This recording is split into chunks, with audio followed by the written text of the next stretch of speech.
Yes Ashok garu నమస్తే అండి, ఎలా ఉన్నారు? పర్వాలేదు మేడం. అంటే చాలా రోజులు అయింది మీతో మాట్లాడి, అంటే ఎప్పుడు ఫోన్లోనే కానీ ఫస్ట్ టైం మనం కలవడం. బట్ చాలా మంది కూడా మీకు పరిచయం లేదనుకుంటా మీ గ్రూప్ లో, ఇదే మొదటిసారి అయి ఉంటది. అశోక్ అశోక్ అని పేరు ఫేమస్ అయింది కానీ మీ ఫేస్ మాత్రం ఇప్పుడే రివీల్ అవుతా ఉంది. ఎస్, సో దయచేసి అంటే గత కొన్ని రోజుల నుంచి నేను కూడా చాలా బిజీగా ఉన్నాను. మార్నింగ్ న్యూస్ ఎప్పుడు కూడా మీరు వస్తా అనడము, మార్నింగ్ న్యూస్కి రాకుండా ఈవినింగ్ రావడము, సో ప్రతిసారి ఏదో ఒక డిస్టర్బెన్స్. మొత్తానికి ఎట్టకేలకు ఈరోజు వచ్చినారు, చాలా సంతోషం. అసలు మీ కేసు ఎంతవరకు వచ్చింది? ఎగ్జామ్స్ నడుస్తూనే ఉన్నాయి, ఒక పక్క రాస్తూనే ఉన్నారు, మరి లంచ్ మోషన్ వేస్తున్నారా లేదా, అసలు మీరేమనుకుంటున్నారు? యాక్చువల్గా ఫిఫ్త్ డేట్కు డిఎస్సి ఎగ్జామ్స్ కంప్లీట్ అయిపోయినాయి. ఓకే, వాయిస్ వినిపిస్తుందా అశోక్ది? 5th డేట్ వరకు డిఎస్సి ఎగ్జామ్స్ కంప్లీట్ అయిపోయినాయి. ఆల్రెడీ నాకు గ్రూప్లో చాలా మంది వాళ్ళ బాధతోటి గ్రూప్లో కానీ నాకు పర్సనల్గా మెసేజ్ చేస్తున్నారు, అన్న దయచేసి జర కేసు వేయండి, మనం 5% మీద ఖచ్చితంగా గెలుస్తాం నాన్ లోకల్ పైన. ఇంతకుముందు వేసిన 2 కేసులు ఉన్నాయి, అవి హియరింగ్ వస్తలేవు, అది ప్రభుత్వమే అడ్డుకుంటుంది. అంటే గవర్నమెంట్ లాయర్స్ వాళ్ళకు ఫేవర్గా ఉండి, జడ్జి కూడా వాళ్ళకు ఫేవర్గా ఉండి మాట్లాడుతున్నారు, మనకి హియరింగ్ ఇస్తలేరు అనే విషయం అయితే బయట అయితే స్ప్రెడ్ అవుతుంది. నాకు కూడా పర్సనల్గా చాట్ చేస్తున్నారు. మళ్ళీ నేను ఆల్రెడీ ఇంతకుముందు మాకు టెట్కు డిఎస్సికి కనీసం ఎస్సీఆర్టీ ప్రకారం 45 రోజుల సమయం ఇవ్వాలి.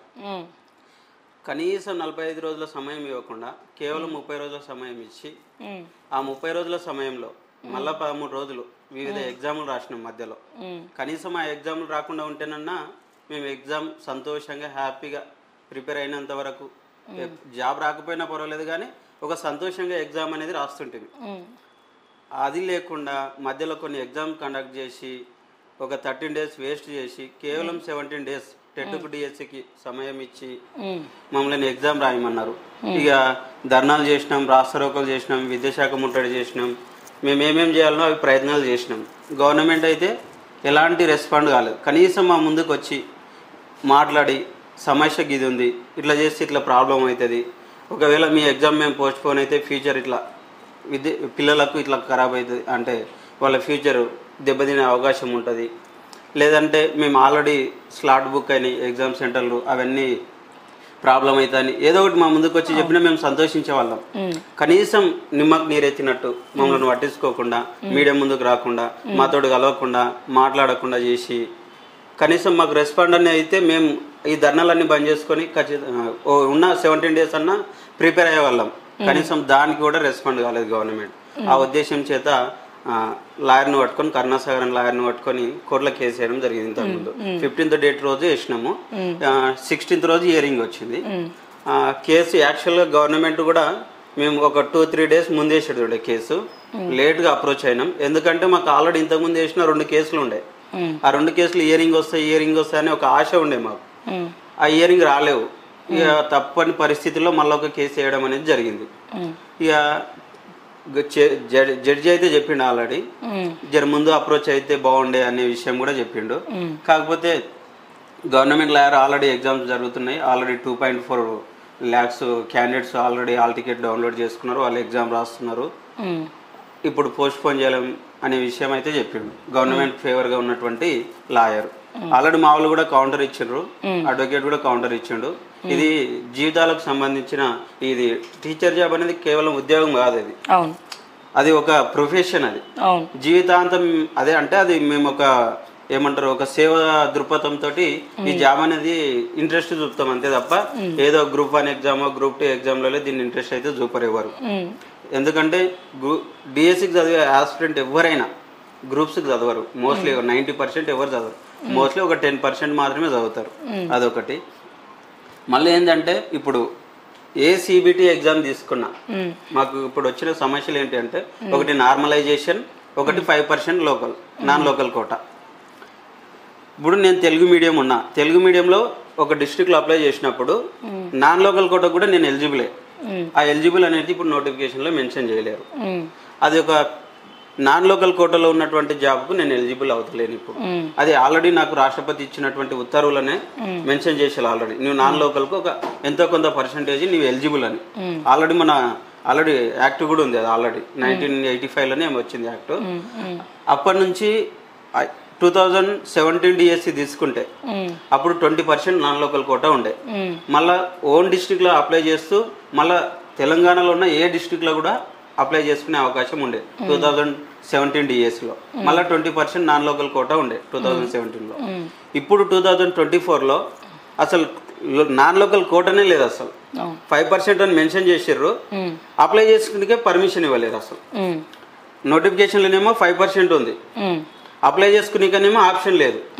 అంటే అసలు గవర్నమెంట్ ఎట్లా నోటిఫికేషన్ రిలీజ్ చేసిందో ఈ అవకతవకల నుంచి అసలు ఏం అర్థమే అయితే లేదు. మళ్ళీ ఒకటి ఏంటంటే సిబిటి ఎగ్జామ్ పెట్టినప్పుడు అందరికీ ఒకే రకమైన న్యాయం అనేది జరగాలి, సమన్యాయం జరగాలి. ఇది మనకు రాజ్యాంగం ఇచ్చిన హక్కు అది. ఒకరికి ఒక విధంగా ఎగ్జామ్ పెట్టి ఇంకొకరికి ఇంకో విధంగా ఎగ్జామ్ పెట్టి ఒకరికేమో ఈజీ పేపర్ వచ్చి ఇంకొకరికేమో హార్డ్గా పేపర్ వచ్చి అసలు వీళ్ళిద్దరిలో సమన్వయం అనేది జరగదు. ఒకరికి ఈజీగా వచ్చినప్పుడు వాళ్ళు 140 మార్క్స్ వస్తాయి అవుట్ ఆఫ్ 150కి. హార్డ్గా వచ్చినప్పుడు మనం ఎంత ప్రిపేర్ అయినా 120 మార్క్స్ వస్తాయి, నియర్ ఒక 100 మార్క్స్ వస్తాయి. అంటే హార్డ్ పేపర్ ఉన్నప్పుడు చేయడం అనేది ఇంపాసిబుల్. కాబట్టి ఈ టెట్ అనేది కేవలం గవర్నమెంట్ ఏం ఆలోచిస్తుంది అంటే కేవలం డిఎస్సికి మాత్రమే ఈ టెట్ ఉందనే ఆలోచనలో గవర్నమెంట్ ప్రజెంట్ అనుకుంటున్నది. కాకపోతే ఈ టెట్ అనేది లైఫ్ లాంగ్ టైం. ఒకసారి క్వాలిఫై అయినామంటే అది ఎప్పటికీ లైఫ్ లాంగ్ ఉంటుంది. ఈ టెట్ అనేది కేవలం డిఎస్సికి మాత్రమే కాదు, ఆ టెట్ అనేది నెక్స్ట్ వచ్చే గురుకులకు కూడా ఉంటుంది. గురుకుల ఎగ్జామ్లో 20% వెయిటేజ్ ఉంది. గురుకుల ఎగ్జామ్ డిస్ట్రిక్ట్ వైజ్ ఎగ్జామ్ గానే కాదు, కనీసం గవర్నమెంట్కి గిదన్నా ఆలోచించే నాలెడ్జ్ లేకపోతే మేము ఎవరికి రెస్పాండ్ కావాలి? కనీసం విద్యాశాఖకు పోతే అక్కడ విద్యాశాఖ మంత్రి లేడు, మేము సీఎంను ఇప్పుడు విద్యాశాఖ మంత్రి సీఎం అని అంటారు. అతను అప్రోచ్ అవుదామంటే అప్రోచ్ కానీ అవకాశమే లేదు. అసలు మేము ఎవరిని అప్రోచ్ కావాలి? అక్కడ పోతే లెటర్ ఇస్తే లెటర్ తీసుకోరు, రెస్పాండ్ గారు, ఇస్తే తీసుకుంటారు, పోటీ తీయాలి, రావాలి. సో అదే వినతి పత్రాలు ఇవ్వడం మళ్ళీ ఏమన్నా అంటే మంత్రులు డిస్కస్ చేస్తున్నారు కదా అంటారు. మళ్ళీ ఏమన్నా అంటే రాజకీయం అంటారు. మీ అంట రాజకీయం ఉన్నారు అంటే రాజకీయం ఉన్నట్టే మాకు కళ్ళలో బాధ వస్తుందా, పెయిన్ వస్తుందా? అసలు ఎంతమంది నిజంగానే రాజకీయ నాయకులు ఉన్నారు అనుకుందాం. డబ్బులు వాళ్ళే ఇస్తారు కదా, మరి అడ్వకేట్ పెట్టుకుంటారు, డబ్బులు వాళ్ళే ఇస్తారు. డబ్బుల కోసం ఇబ్బంది పడాల్సిన అవసరం ఏంది వీళ్ళకి? మా ఓన్ గా ఒక్కొక్కరు 100 రూపీస్ 50 రూపీస్ వేసుకొని ఒక 30-40 వేలు జమ చేసుకొని ఒక లాయర్ ని మాట్లాడుకొని మేము కోట్ల చుట్టూ తిరుగుతున్నామంటే అది పెయిన్ ఉంటేనే కదా. పెయిన్ వితౌట్ పెయిన్ తోటి అసలు ఎవరు తిరగరు, అసలు అమౌంట్ కూడా వేయరు. మేమే అమౌంట్ వేసుకొని మేమే గ్యాదర్ అయ్యి మేమే ధర్నాలు చేసుకొని కోట్ల చుట్టూ ఇటు చుట్టూ తిరుగుతూ మా టైం వేసుకొని. నేను యాక్చువల్గా 2020లో హైదరాబాద్ వచ్చిన. 2020 నుంచి నేను డిఎస్సికే ప్రిపేర్ అవుతున్నా. డైరెక్ట్ డిఎస్సి పెట్టినా అయిపోయేది, మధ్యలో ఒకటి టెట్ తీసుకొచ్చారు. ఆ టెట్ అయ్యేకన్నా ఉంటే మేము డైరెక్ట్ డిఎస్సికే ప్రిపేర్ అయ్యే వాళ్ళం. మధ్యలో వాళ్ళని మేము టెట్ పెట్టమని అడగలేము, వాళ్ళకి నచ్చినట్టు టెట్ పెట్టుకున్నారు మధ్యలో. అసలు మేము టెట్ వేయండి అని అసలు అడగలేము, వాళ్ళే టెట్ పెట్టారు. వాళ్ళ ఇష్టం వచ్చిన ఇది మళ్ళీ డిఎస్సిలో ఆల్రెడీ నోటిఫికేషన్లో మెన్షన్ చేశారు, ఇది తాత్కాలిక షెడ్యూల్ అని మెన్షన్ చేసిన వాళ్ళు దాన్ని ఫిక్స్ చేసి పడేసారు. అంటే మేము ఫస్ట్ ఎప్పుడైతే మాకు కనీసం ఒక 45 రోజుల సమయం ఇవ్వాలని ఎప్పుడైతే ఫస్ట్ ధర్నా చేసినామో ఆ ధర్నాను చూసి వీళ్ళంటే రాజకీయ నాయకులు ఉన్నారు, బీఆర్ఎస్ నాయకులు ఉన్నారు అని చెప్పి డైరెక్ట్ అదే డేట్ను అనౌన్స్ చేసేసారు అయిపోయాయి గవర్నమెంట్. అంటే కనీసము అది వాస్తవమా అవాస్తవమా అని తెలుసుకునే ప్రయత్నం కూడా గవర్నమెంట్ చేయలేదు. కనీసం ఆ ప్రయత్నం అనేది చేసింటే మేము సంతోషిస్తుంటాం, ఎగ్జామ్ పెట్టినా సంతోషిస్తుంటాం. అంటే అసలు వీళ్ళంటే రాజకీయం లేదు. అసెంబ్లీలో మాట్లాడితే కూడా అదే చెప్తారు. మన అసెంబ్లీలో కూడా డిఎస్సి విషయం కనీసం వాళ్ళు ఏమైనా పోస్టులు పెంచమని అడిగిర్రా, కనీసం 45 days మాకు సమయం ఇవ్వండి, పోస్ట్ పోన్ చేయండి అని అడుగుతుంటే మీరు చేయలేరు అనే విషయం అసెంబ్లీలో వస్తే ప్రస్తావన డైరెక్ట్ దాన్ని అంటారు, వాళ్ళని ఎవరేంటో ఉండి నడిపిస్తున్నారు, అది పిల్లల మీద నిరుద్యోగుల మీద రాజకీయం చేస్తున్నారు అనే విషయాలు మాట్లాడుతుంటే మాకే ఎట్లోనో అనిపిస్తుంది, ఒకసారి బాధ అనిపిస్తుంది. కాకపోతే దీనికి మాత్రం ఫ్యూచర్లో ఖచ్చితంగా ఈ కాంగ్రెస్ ప్రభుత్వానికి అయితే బుద్ధి చెప్పాల్సి అయితే ఖచ్చితంగా ఉంటుంది. ఆల్రెడీ ఇప్పుడు ఆగస్టులో నోటిఫికేషన్ ఉంది, స్థానిక ఎన్నికల నోటిఫికేషన్ ఉంది.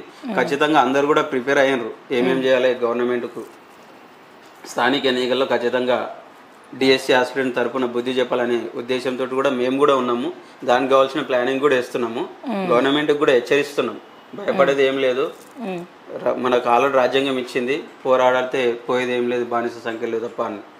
కాబట్టి ఖచ్చితంగా పోరాడే తీరుతాం ఇలాంటి ఫ్యూచర్లో. ఇప్పుడు మీరు అందరికి ఉన్నటువంటి డౌట్ ఏంటంటే అసలు ఈ కేసు కొలిక్కి వస్తుందా, లంచ్ మోషన్ వేస్తున్నారా, ఇప్పుడు ఎగ్జామ్స్ రాసేస్తున్నాం మా పరిస్థితి ఏంది, ఒకవేళ మేము క్వాలిఫై కాకపోతే మా పరిస్థితి ఏంది, రోడ్డు పాలే కదా, గవర్నమెంట్ వల్లనే మాకు కొద్ది గొప్ప కొన్ని మార్క్స్ పోయినట్టే కదా, ఎగ్జామ్స్ ఒకవేళ కేసు వచ్చిన తర్వాత ఎగ్జామ్స్ ఏమన్నా మళ్ళీ పెడతారా, ఇవి క్యాన్సిల్ చేస్తారా, లేకపోతే ఓన్లీ నార్మలైజేషన్ అవుతుందా, ఇట్లా రకరకాల డౌట్స్ ఉన్నాయి. సో దీని గురించి ఏం చెప్తారు? ఇప్పుడు యాక్చువల్గా కేసు గెలుస్తానే అయితే ఆశలు లేవు మాకు, ఎందుకంటే గవర్నమెంట్కు ఫేవర్గా ఉంది, అడ్వకేట్స్ కానీ మేనేజ్ చేస్తున్నారు. కాకపోతే కేసు మీద మాకు ఏం ఆశ ఉందంటే ఒకటి 5% అలా నార్మలైజేషన్ చేస్తారు అనే నమ్మకం అయితే లేదు. ఎందుకంటే సిబిటి ఎగ్జామ్ అంటే ఖచ్చితంగా నార్మలైజేషన్ చేయాలి, అది చేస్తారని నమ్మకం అయితే లేదు. 5% పైన గెలిచే అవకాశాలు అయితే ఒకటి ఉంది, ఎందుకంటే నాన్ లోకల్ కోట అనేది ఎవరికైనా హక్కు ఉంది అది.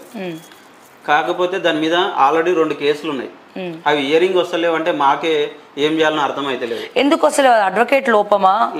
అంటే మరి మీరు గట్టిగా అడగాలి కదా అడ్వకేట్స్ ని. అడిగినాము, వాళ్ళు మా దగ్గర కూడా మనీ కూడా లేవు. ఒక విధంగా ఏ అడ్వకేట్ అయినా వాళ్ళకి కనీసం ఎంతో కొంత అమౌంట్ ఇవ్వాలి. మేము ఈడికి దాదాపు 4 కేసులు ఉన్నాయి డిఎస్సి పైన. ఒకటి టెట్కు డిఎస్సికి గ్యాప్ ఇవ్వాలని, నార్మలైజేషన్ పైన 2 కేసులు, మొత్తం 3 కేసులు ఉన్నాయి ప్రజెంట్. ఈ 3 కేసుల్లో ఏ ఒకటన్నా, ఇప్పుడు ఆల్రెడీ నేను వేసిన కేసు 28వ తారీఖు ఉంది, ఇప్పుడు ఆల్రెడీ నార్మలైజేషన్ పైన వేసిన కేసు ఏమో ఆల్రెడీ ఉంది, లంచ్ మోషన్ లో తీసుకునే అవకాశం కూడా ఉంది దాన్ని. కాకపోతే మా దగ్గర మనీ కూడా లేవు, దాన్ని హియరింగ్ తెచ్చుకొని మళ్ళీ కేసును రీఫార్మ్ చేసి అడ్వకేట్లను మాట్లాడి ఒక 2-3 ఆల్రెడీ గవర్నమెంట్ లాయర్స్ ఒక 4-5 మెంబర్స్ ఉంటారు, వాళ్ళకు కూడా కౌంటర్ ఇవ్వాలంటే మా దగ్గర కూడా ఒక 4-5 మెంబర్స్ ఉండాలి. కనీసం ఒక 1 lakh వరకు అయితే ఉండాలి. 1 lakh వరకు ఉంటే ఒక 3-2 మాట్లాడుకొని వాదిస్తే దానికి ఏం రెస్పాండ్ ఇస్తుందో అనేది కనీసం గవర్నమెంట్ కన్నా బుద్ధి వస్తుంది. మేము కూడా గవర్నమెంట్ ఏ విధంగా సమాధానం ఇచ్చిందనే విషయాన్ని తెలుసుకుందామంటే మా దగ్గర అమౌంట్ అనేది గ్యాదర్ అవుతలేదు. ఎందుకు గ్యాదర్ అవుతలేదు అంటే మేము డిఎస్సి ఎంత వచ్చినాయి గ్రూప్ లో మీరు మెసేజ్ పెట్టారు చాలా సార్లు. నా అకౌంట్ మొత్తం మేము అంటే ఒక గ్రూప్ ఉంది, మా డిఎస్సి ఆస్పిరెంట్స్ అని ఒక గ్రూప్ ఉంది. ఆ గ్రూప్ లో ఎవరికి దొరికినంత 50-100 అట్లా కొట్టేసారు. కొడితే మొత్తం 9,000 అయినాయి. కేసు కోసం నార్మలైజేషన్ కేసు అంటే ఒక 10% ఆఫ్ అమౌంట్ కూడా మీకు రాలేదు. 10% కూడా రాలేదు. ఈ ఏదైతే 9,000 వచ్చిందో నేను అన్ని డాక్యుమెంట్స్ కొన్ని ప్రీవియస్ గా డిఎస్సి ఎట్లా కండక్ట్ చేసారు 2012 నుంచి తీసుకున్నాం. ఇప్పుడు ఎట్లా చేసారు, టెట్ ఎట్లా చేసారు, అవన్నీ డాక్యుమెంట్స్ ప్రింట్ తీసుకొని ఒక 100 మెంబర్స్ హాల్ టికెట్ తీసుకున్నాం. ఎంతమంది నియర్ గా వచ్చి ఫెయిల్ అయినరో వాళ్ళవి కూడా కలెక్ట్ చేసినాం. అంటే ఇప్పుడు 75 వస్తే క్వాలిఫై, 71, 74